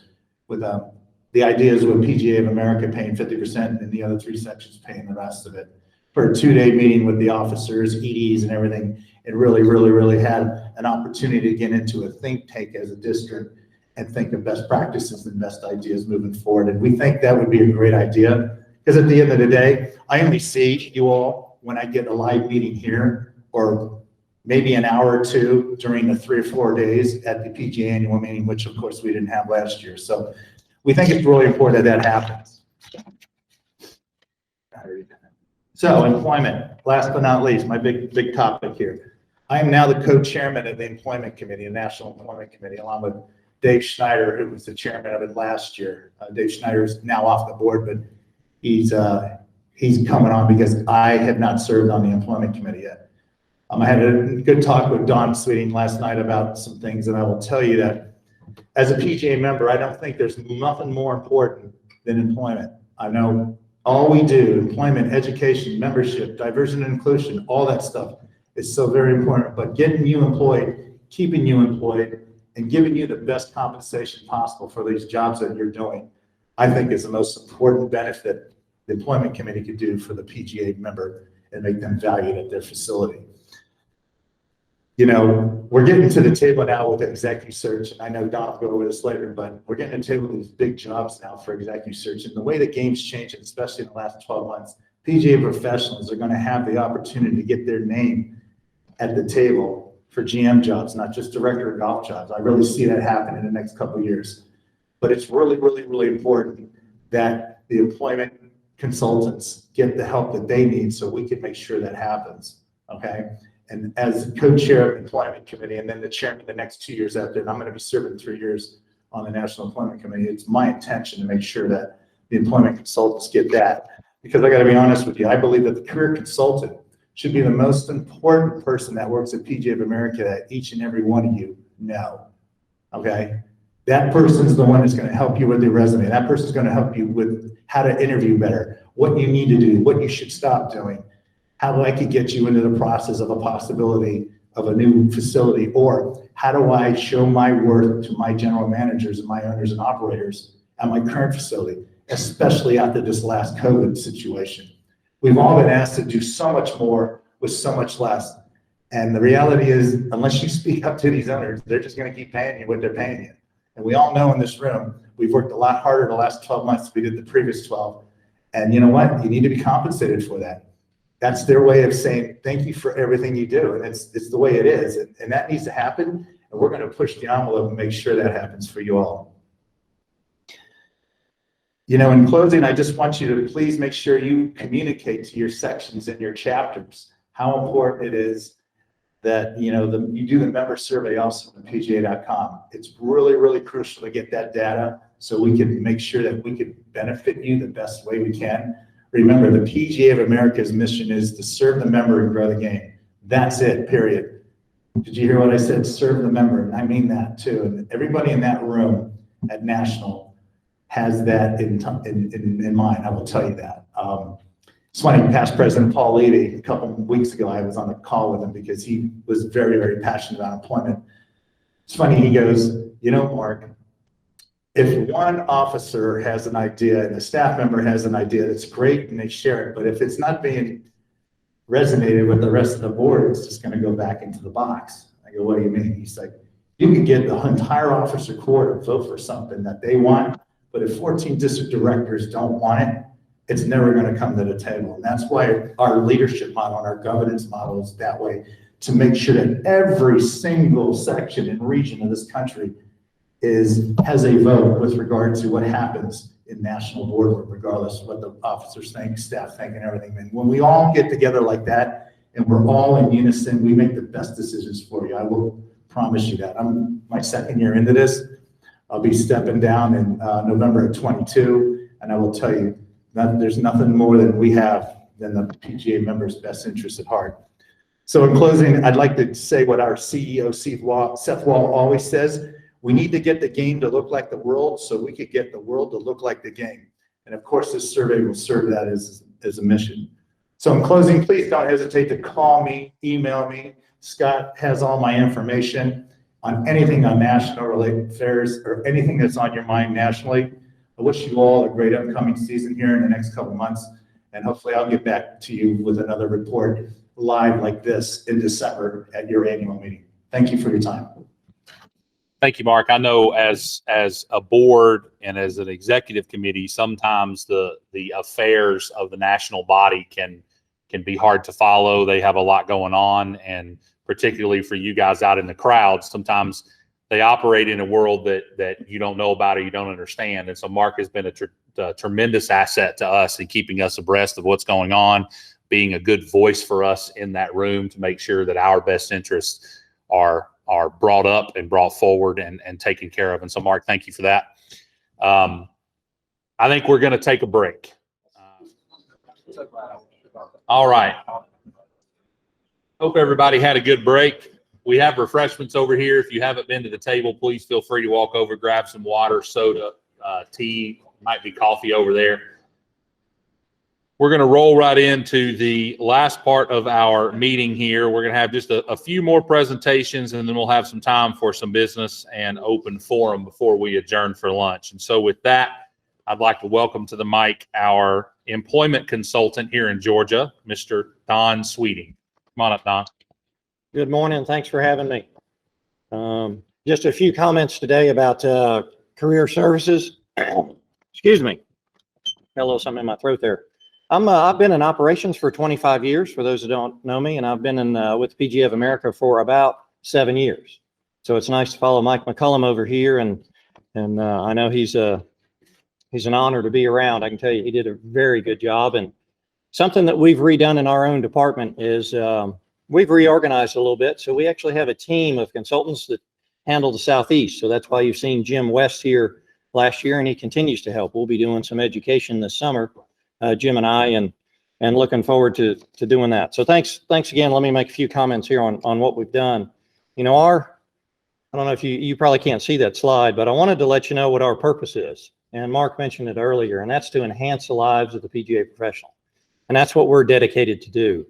And our mission is to support your goals. So we like to talk to you and find out individually exactly where you want to go and where you want to grow to. We have a team of 20 consultants across the country, and we have diverse backgrounds where we can consult with one another and try and help you along the way. With all the people that we have some that are experts in sales, can help you along that route. We have some that are former general managers like myself, really help you on the business and financial side. And that's really important that you pick up on that along the way. One of the things I want to talk to you about is your job preferences. You know, career links, that was the old format we used to send you notices about jobs. That has been retired, so to speak, and we've moved on to the job board. And from that, there's a section called job preferences. And it allows you to see these notices through the job board. So I'm here to really implore you to complete your job preferences. There's only 6 questions on that board, and they're really simple. And make sure you pass this on to your assistants also. If they'll fill out those preferences, then they'll receive the notices. You'll receive the notices on the jobs that are coming up, tailored to you. However, if you'd like to see all the jobs or other jobs to help your team, you can do that also. Just go back to the main page or change your preferences, and you can see every job that we have out there. And there's quite a few, but your recommended jobs. And let me tell you the first question on those preferences. If you're actively seeking a job, you know, that's on there. If you're passively looking, you'll receive those. But if you're not looking at all, you have that option. So you won't receive any emails. So it's not like we're going to try and inundate you with emails or junk mail along the way. These are jobs that are suited to your preferences only. So they'll be tailored to you. Something else that's key, and well, let me go back on. Wow, that was quick. During the pandemic, we've also upgraded and enhanced some of our services that we do. We've been pretty busy ourselves. We don't have a picture of it up here, but we've got a big presence on LinkedIn. For those of you that use LinkedIn, we do job announcements there. We do job postings there. So we really want to make sure we're actively recruiting everyone we can for those positions. On this site here that you see, we do career planning. So you can go there and do some career planning. I'll take a look at it. We can set up a meeting. Right on my email address is an option for you to click a button and schedule an appointment with me. So it's really easy. It'll give you times and options. You just click the button, click the time, and we'll get together and meet right through either a Google Meet virtually over the phone, or if I'm down here, which I plan to be quite often, hopefully we can connect that way.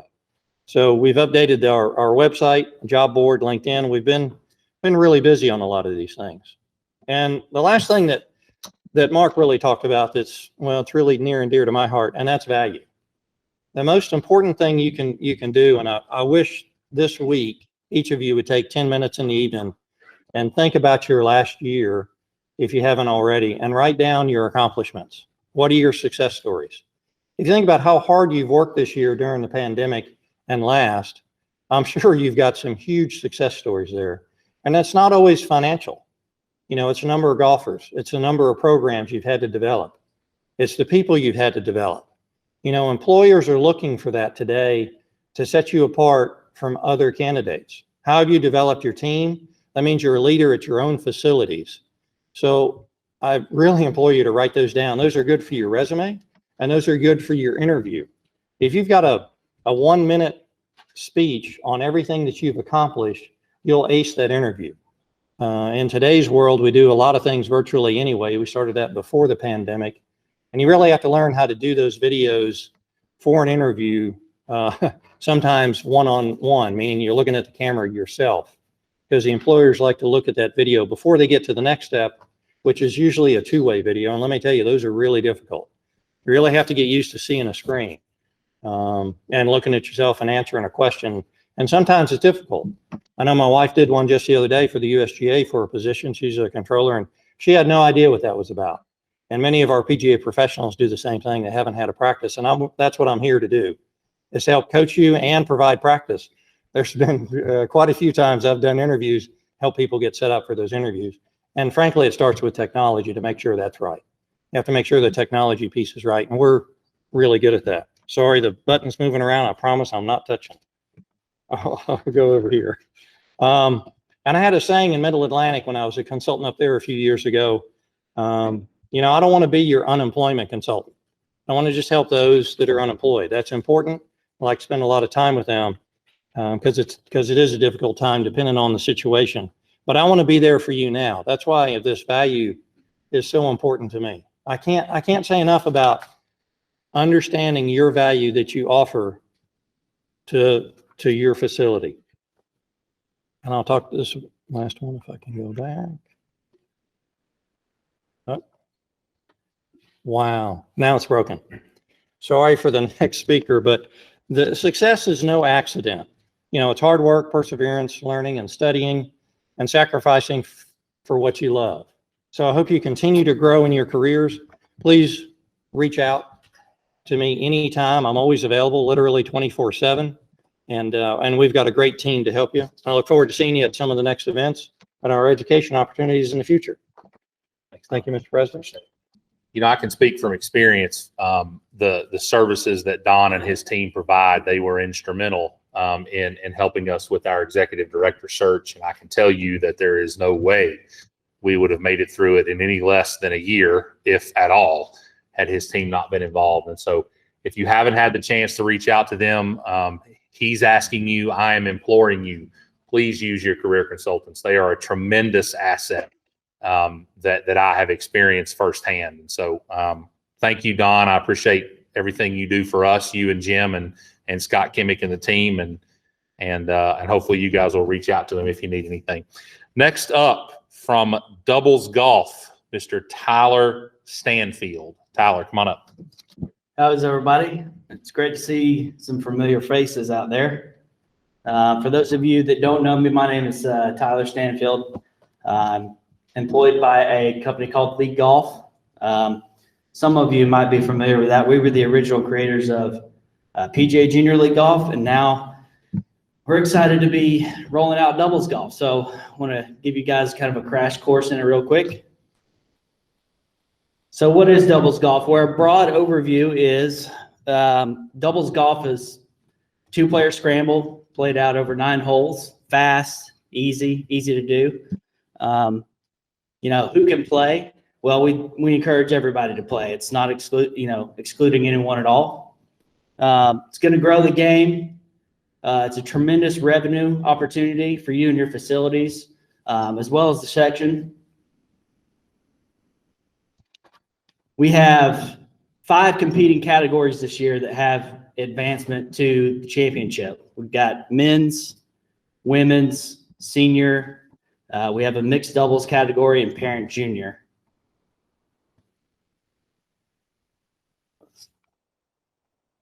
Whoop. Did I click it? Sorry, having a little issue here. Can you guys, thank you. Okay, so now you kind of get into the overall goals of 2021, which are leagues. I'm proud to say that, you know, we've got doubles golf up and running in 15 other sections last year and this year. So it's really all about maximizing revenue opportunity for us as PGA professionals. Similar, if you guys are familiar with PGA Junior League and how that works, the golf professional is going to set the overall league fee the same way they do with Junior League. There is a small fee that goes back to the section, obviously, for administration and helping us out with section championships and whatnot. What we see across other sections is ideally, you're looking at 6 teams in each of those 5 categories that I spoke about earlier, and that would be played out over a 5-week period is generally what we see. These are all inter-facility leagues, so unlike junior league, this is all inter-facility matches. You don't have to travel around to play or anything like that, so that's a good thing. Now, this is actually really cool. This is actually a picture of Mr. Nicholas. He's one of our founders, and this is at the Bears Club, he hosts our national championship each year. So you reward your league champions at the end of the conclusion of your league matches. They move on to compete in a section championship, which is really cool advancement. And if they win their category at the section championship, they go on to represent the section down at Mr. Nicholas's club there for the national finals. And that's held every year, start in the first week of November.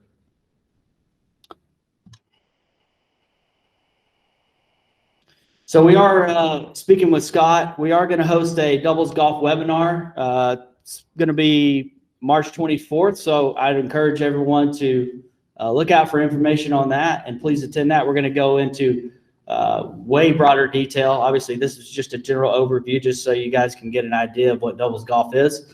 But I would encourage everyone to participate in that webinar. You're also going to get an opportunity for some MSRs, obviously, and see if it's the right fit for you and your facility. That's my contact information there. And if anyone has any questions, they can reach out to me. Thank you. Thank you, Tyler. I remember thinking when the PGA Junior League was first introduced way back when that was a crazy idea and would never work. And here we are. Who's the fool? And so I hope that doubles golf has the same future that PGA Junior League is experiencing now. It sounds like a really awesome opportunity for us to introduce another growth of the game initiative within our respective facilities and provide opportunities for our membership and our customers to play. So thank you. Appreciate the work you guys are doing. All right, moving on. We are now going to introduce the next speaker, the only speaker to have a walk-up video, right? From the KPMG Women's PGA Championship, Miss Catherine Clifton. Please direct your attention to the video screen here as Catherine comes up to the podium.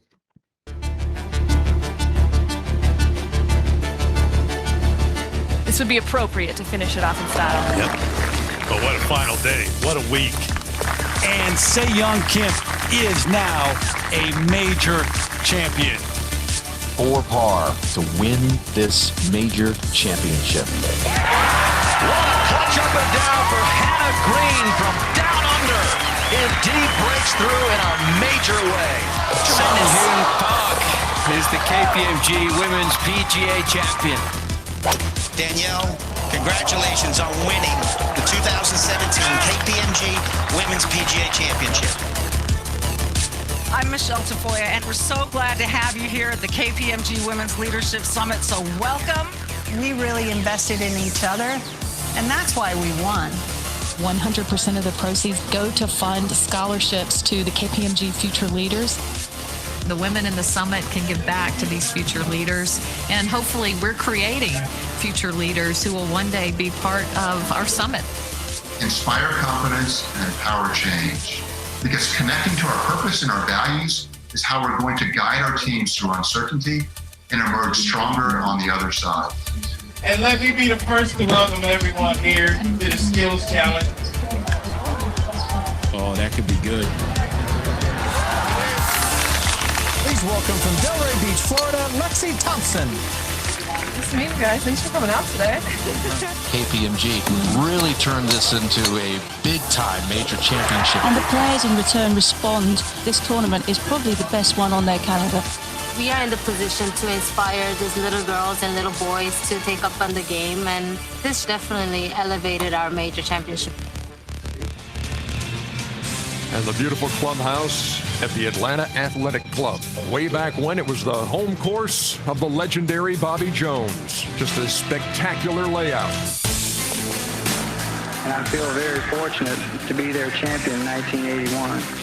David Toms on the tee. That's a 5-wood, high in the air, and straight at the flagstick. Good-looking shot. David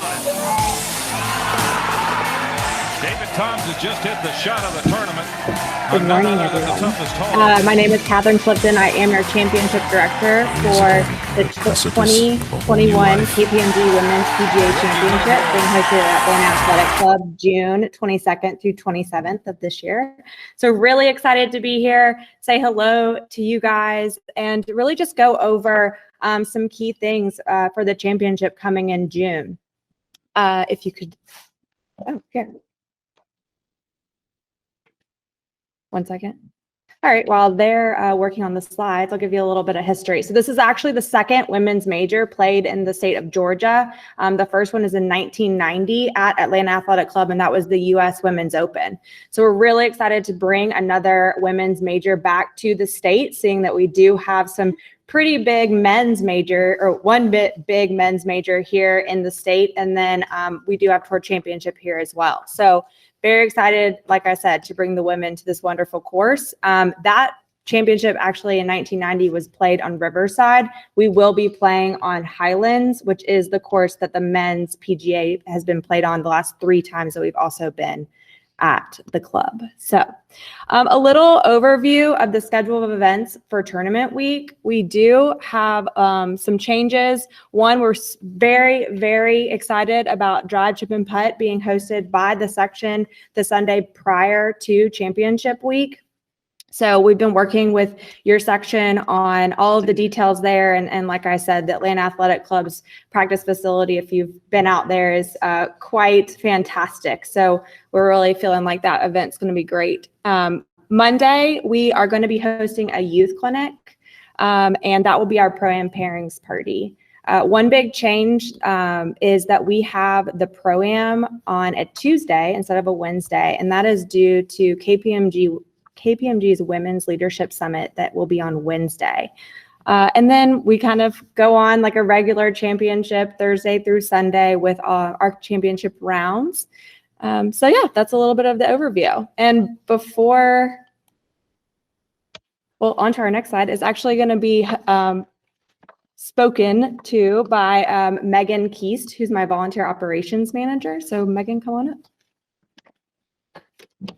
Yeah, thank you. Good afternoon. Good to see you all. So some volunteer opportunities for the championship. We are still recruiting volunteers. So once fully recruited, we'll have about 1,000 total volunteers. So have some limited general public positions available, but we are especially in need of marshal volunteers. So if you all would like to send anything out to your members or kind of assist with recruiting in that, would really appreciate it. It's about a team of over 500 volunteers. So the Marshal Committee is our largest volunteer committee. So your volunteers can register, or your members can register to volunteer either on that website on the screen, or there's also instructions on the flyer that's on your table. I'm also happy to send out any email templates or anything. Again, if you would like to send anything out to your members, would really appreciate any assistance with kind of recruitment in that aspect. And then section volunteers. So I'm sure you all have heard of the section volunteer opportunities for the championship. Again, volunteers are needed to assist with registration, range duties, our youth clinic, and just some various other tasks. So your support is essential to the success of the championship. So if you have any questions about section volunteers, please reach out to Scott Gordon and team. I know they've been sending stuff out. But yeah, so thank you. A few other opportunities to get involved with the championship. One is through ticketing. We have all of our tickets available on our website, kpmgwomenspgachampionship.com. On this slide, you do see some youth admission and military admission policies, as well as the ticket overview. And then the last opportunity to get involved with the championship, which you do also have a flyer on your tables about this as well, is through our corporate hospitality and our Pro-Am offerings. I will say we are working with the state right now on getting everything approved, our COVID prevention plan. So this is all pending that approval. But at this time, we do have 6 Pro-Am teams available for sale to the general public. That's our 6th threesome. And the outline for that, again, is Monday, you'll have a pairings party, and then Tuesday, you will participate in the Pro-Am. And then the Sterling Club is our main offering for the corporate hospitality. That is going to be, again, if you guys have been to the club, they have a massive back patio that overlooks a professional putting green, as well as 18 of Highlands, which again will be our championship course. The Sterling Club package will include not only access to the clubhouse and the Bobby Jones Museum, which again, if you guys have never seen that, it's quite a cool piece of the clubhouse. So you'll have access to that. You'll have access to all-inclusive food and beverage, as well as 2 viewing suites on 17 and 18. 17 is a really dramatic and fun part 3 over the water. So it should be a really great package, just something to take back to your members at your clubs. And maybe, hey, if you have a member who wants to buy a Pro-Am team and you're just one of those lucky 3 who gets to play in it, that would be fun too. So yeah, let us know if you have any questions. Our contact information are on the cards, also on all of your tables. We basically littered your tables with information. So again, take them with you and hopefully let all your members know. And we can't wait to see you guys at the championship in June. Ladies, thank you very much. What a cool event for us to have in this state. I would encourage you to consider on your schedule a volunteer opportunity. It's going to be really neat to have the best female players in the world descending upon our state in such a great historical facility, and it will definitely be a sight to see. So, ladies, thank you for your effort. Thank you for your work, and hopefully it's going to be a great event. What? Yeah. Okay, so next I'm going to bring up one of our staff. Michael's going to talk about some changes that we're making to our directory, typically the books that you would get at this meeting to take home with you and hand out to all the professionals on your staff. We've made some adjustments to that book. It's moving to a digital format, and Michael's going to come up and sort of take us through a little bit of a tutorial on how to access it. It's through the app, and so maybe they need to get their phones out. Go ahead and grab your phones. You might need to download an app if you haven't already. Come on up, Michael. All right, everyone. The app is it's just Georgia PGA. So if you go into the App Store, either on the iPhone or I don't have the other version. So what is that? Google Play store, and look for Georgia PGA. It is by Blue Golf, but it should have our logo there for you if you haven't had it already. When you have the app, there should be some 3 lines off to the side, top left, which is going to take you to the login, log out button down at the bottom. On that login, log out, it should be your PGA member number. I believe email works as well, whatever email that you have in the Blue Golf system. But the PGA member and then your password for Blue Golf. Scott back there is screen sharing my computer, but on our website, it will have up top, you'll see the member directory, and this will take you to the tutorial that we're kind of doing right here, but you can access it through the web as well. It's much easier on your phone.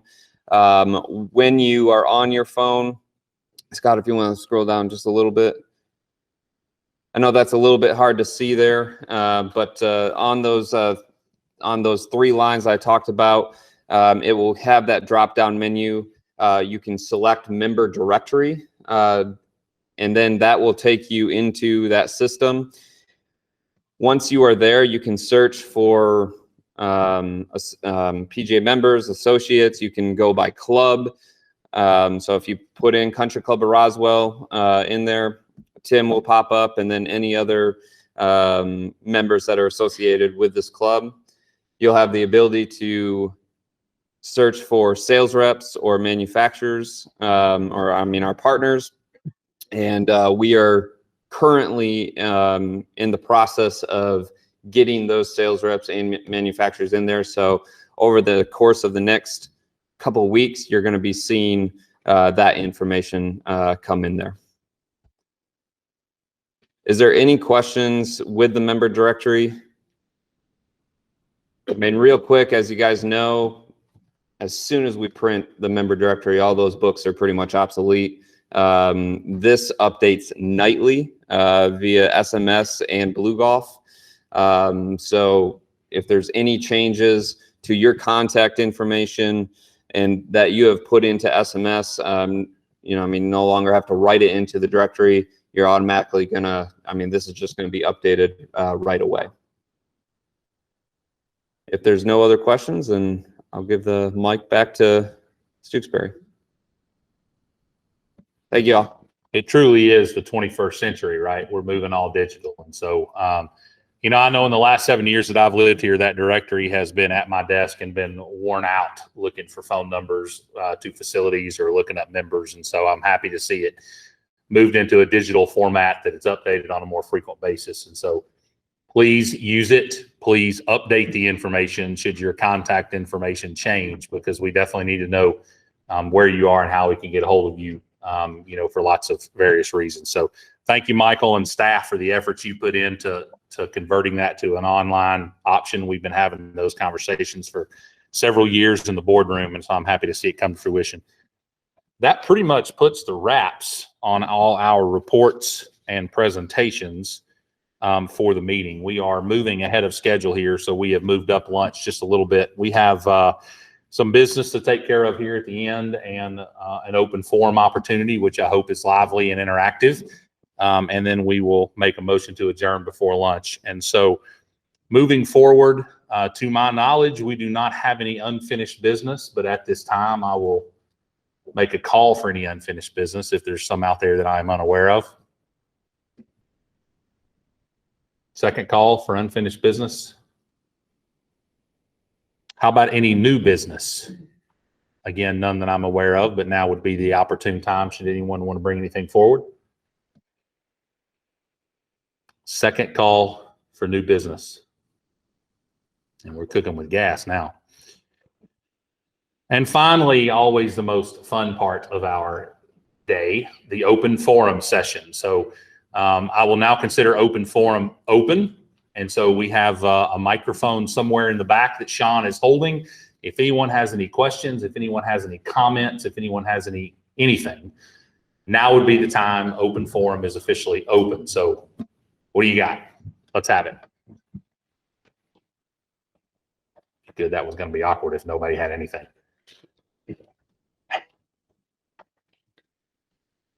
I'm Brad Knight. I'm the Treasury for Climate Defense. So I just have one question.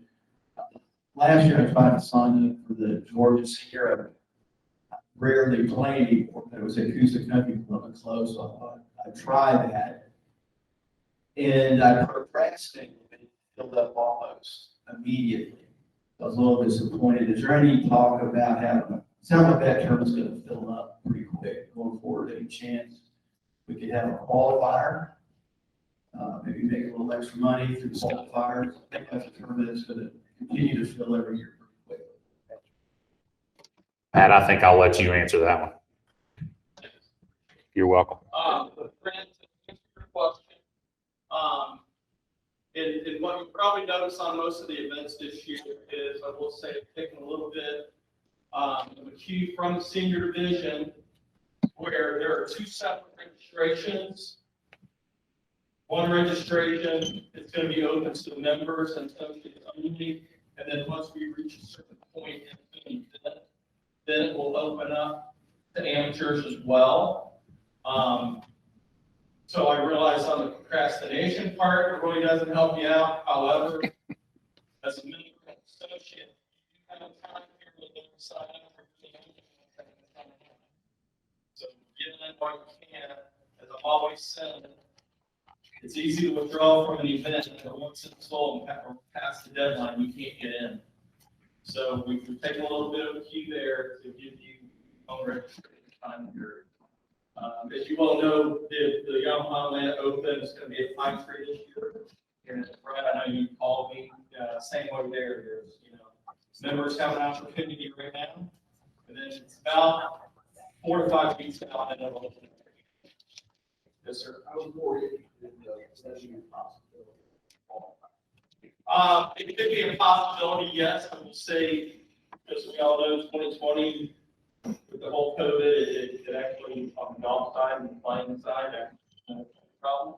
where we think they'll ever back. See if that sustains. If it does, then I certainly think that's something that we can come back and revisit. Yeah, I can tell you, we have experienced similar things to what I'm sure all of you have experienced at your respective facilities. Events that never filled up in the past are filling up. Events that filled up in certain times are now filling up quicker. And so, you know, as we evolve with what COVID has brought to the table, certainly some of those conversations I think will happen more frequently as we figure out what the landscape of our tournament programs look like as our off facilities kind of get back to normal. So hopefully that at least answered your question and got you the information you needed. So, all right, anybody else got anything, comments, questions? Rashad. Good morning, everyone. Mr. President, I was just curious, going back to the governance and the nomination process that we would potentially be partaking for the secretary position. Will the membership have the opportunity to nominate or have any part in the candidates that will be in that process? I'm going to let your incoming president answer that question since it will be his show by then. So soon to be president, come on up. Are you referring to the appointee to serve in the interim or the next election? Yeah, the appointee, the board had concluded that it was to the best interest of consistency that appointee be someone already elected to a position. So most likely it'll be an at-large director that's appointed in that interim basis. And then we'll get back on the calendar of our usual and normal routine election cycle where it's open to the floor for any and all candidates. The person appointed is under no obligation to run again or to run for the first for secretary, nor are they entitled to maintain that position. It'll basically just serve as a place holder so that we have a full electorate of EC members until we get to the next general election, which right now would be in the fall of 22. That answer your question? Since I'm still president for another 36 hours, I would tell you that if you have anyone that you have in mind, please reach out to these guys, right? I think anybody in the room would be free to do that, but the decision is made at the board level. And so certainly any feedback or any recommendations or any nominations, quote unquote, if you will, please pass those along for sure. It's also important to understand that the bylaws allow the board to appoint that person for only what's left on the term, which in this case would be approximately a year until the election can be held, at which point it would fall right back to you guys in this room or in that respective room to make that decision. And so that appointee is not a full-term officer. It's just for that 1 year of vacated term. So anyway, hopefully that answered your question. Okay. Anybody else? Open forum is still open. Second call for any final questions, comments, or concerns before we adjourn. Final call. Okay. Briefly, let me simply say thank you. I remember 7 years ago when I walked up to this stage at a hotel off Windward Parkway. I had been in this section approximately 2 months. I think I knew about 3 people at that point. And I stood before you and told you what I had done in the past, serving in governance in previous sections, and asked you to take a chance. And here I stand. And it has been an incredible ride. I'm excited about what's in front of me personally and professionally in my future, but I'm upset that I'm walking away when I'm walking away. What we have accomplished as a board and as an executive committee in the last year is nothing short of incredible, in my opinion. And what we have in front of us is going to be awesome. And that's the only word I can use to describe it. With our new facilities and our new leadership and our existing staff in place, the future is bright and the future is exciting, and I am frustrated that I'm not going to be able to be a part of that or be around to see it.